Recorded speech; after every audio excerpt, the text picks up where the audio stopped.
नाज़रीन, आप देख रहे हैं J11 न्यूज़ चैनल। आइए देखते हैं आज की अहम खबर।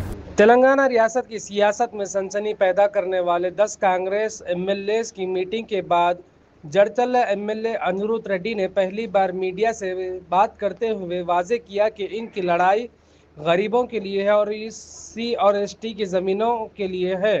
गरीबों की ज़मीनें बड़े लोग छीन रहे हैं और मैं ऐसे लोगों के लिए लड़ रहा हूं। अनिरुद्ध रेड्डी ने तेलुगु फिल्मी कैदी नंबर 150 की तरह इसी मसले पर मीडिया की तवज्जो मबजूल कराना मेरा मकसद था। कांग्रेस कायदी ने वाजे किया कि इस दिन मुनक्किदा मीटिंग में किसी भी कांग्रेस लीडर ने हद से तजावुज़ नहीं किया और सिर्फ डिनर किया और अपने अपने हलकों के मसाइल पर तबादला ख्याल किया और वहाँ कुछ नहीं हुआ। उन्होंने अपने गम व गुस्से का इजहार किया कि इनकी सारी लड़ाई गरीबों के लिए है और इसी लड़ाई में वो मारे जाएंगे या गरीबों को इंसाफ मिलेगा। ना పోరాటం రైతుల కోసం, నా పోరాటం అన్యాయం జరిగిన దళితుల గురించి, నా పోరాటం అన్యాయం జరిగిన మా ఎస్టీ సోదరులు. మీరు ఒక మూవీ చూస్తుంటారు, చిరంజీవి మూవీ ఖైదీ నంబర్ 150. దాంట్లో రైతుల భూములు ధనవంతులు లాక్కుంటుంటే చిరంజీవి గారు కొట్టాడాలంటే ఆయన మీద తప్పుడు ఆరోపణలు చేసి జైలు పంపిస్తారు. ఇక్కడ కూడా అదే జరుగుతుంది. నేను కూడా మీ మీడియా వాళ్ళని ఒకటే కోరుకుంటున్నాను, మీ మీడియా అటెన్షన్ ఎక్కడ పోవాలనో అక్కడికి వెళ్ళండి, రైతుల కోసం పోరాడండి.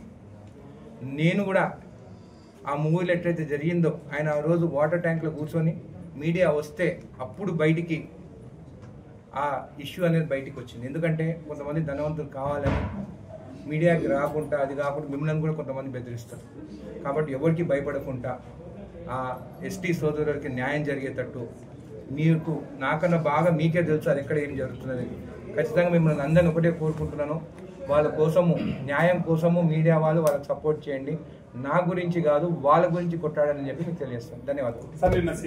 అయితే ఉన్నాయో అన్ని రాతపూర్వకంగా సీఎం గారికి ఇచ్చినారు.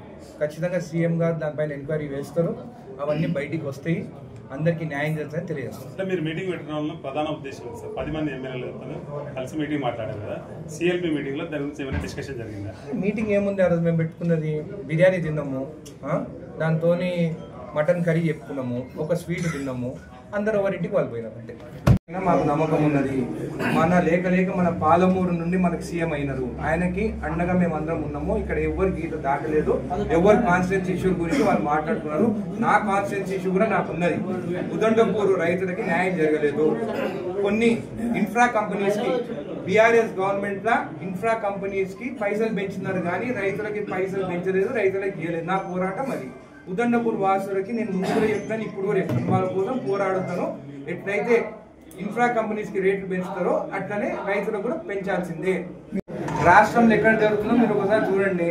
నేను బయటకు వచ్చి చెప్తున్నాను, అందరు పెద్దవాళ్ళు ఉన్నారని కూడా చెప్తున్నాను. ఇంకా మీ ఇష్టం, ఆ పెద్దవాళ్ళు నన్ను చంపేస్తారా లేకుంటే మీరు రైతులకి న్యాయం చేస్తారా అని మీరు ఆలోచించండి. चैनल को लाइक कीजिए, सब्सक्राइब कीजिए, शेयर करना ना भूलें।